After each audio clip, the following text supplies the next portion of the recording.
আদ্যপান্ত বাঙালিয়ানায় আপনাদের সকলকে স্বাগত। আজকের রেসিপি ড্রাই ফ্রুটস দিয়ে টমেটোর চাটনি। ভিডিওটা ভালো লেগে থাকলে লাইক, শেয়ার, সাবস্ক্রাইব করে চ্যানেলটি পাশে থাকার একটা ছোট্ট অনুরোধ রইল। এই চাটনির প্রধান উপকরণই হলো টমেটো, যার জন্য আমি এখানে 1 কেজি লাল ছোট সাইজের পাকা টমেটো নিয়েছি। এই টমেটোগুলোকে 2-3 বার জল পাল্টে পাল্টে ধুয়ে নিয়ে টুকরো টুকরো করে কেটে নিয়েছি।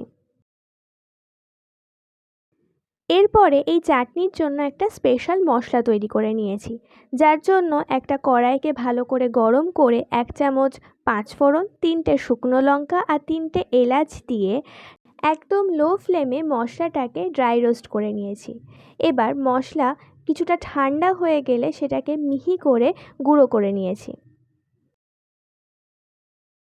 এবার চাটনিটা তৈরি করে নেওয়ার জন্য প্রথমে একটা কড়াই হালকা গরম করে কেটে রাখা টমেটো আর সামান্য একটু লবণ দিয়ে ঢাকা দিয়ে দিয়েছি। প্রায় 6 থেকে 7 মিনিট পরে টমেটো হালকা গলে গেলে একটা চামচের সাহায্যে টমেটোকে ম্যাশ করে নিয়ে এর মধ্যে একে একে ড্রাই ফ্রুটস অ্যাড করে দিয়েছি। আমি ড্রাই ফ্রুটসের মধ্যে এখানে 1 মুঠো মতো কাজু বাদাম, এইভাবে লম্বা টুকরো করে নেওয়া আমসত্ত্ব আর 1 মুঠো কালো কিশমিশ দিয়েছি। আমি এখানে কালো কিশমিশ দিয়েছি, তবে আপনারা এর পরিবর্তে নর্মাল যে সবুজ কিশমিশ পাওয়া যায় সেটাও দিতে পারেন, একই রকমেরই স্বাদ হয়। এবং এর সাথে চাইলে আরও অন্য রকমের ড্রাই ফ্রুটসও দিতে পারেন। এবার সব কিছু ভালো করে মিশিয়ে নিয়ে ঢাকা দিয়ে লো ফ্লেমে প্রায় 10 মিনিট রান্না করে নিয়েছি। 10 মিনিট পরে ঢাকা খুলে নিয়ে আবার সব কিছু ভালো করে মিশিয়ে নিয়ে এর মধ্যে আমি স্বাদ মতো ব্রাউন সুগার দিয়েছি।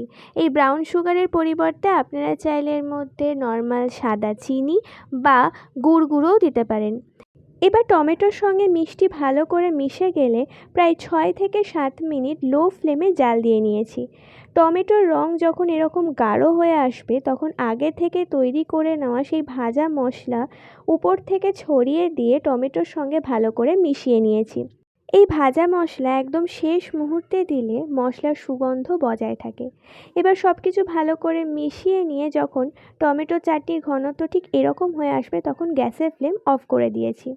ড্রাই ফ্রুটস দিয়ে টমেটোর এই চাটনি আপনারা ভাত, পোলাও বা ফ্রাইড রাইস যে কোনো কিছুর সাথে পরিবেশন করতে পারেন। শেষ পাতে এই চাটনি খেতে দুর্দান্ত লাগে।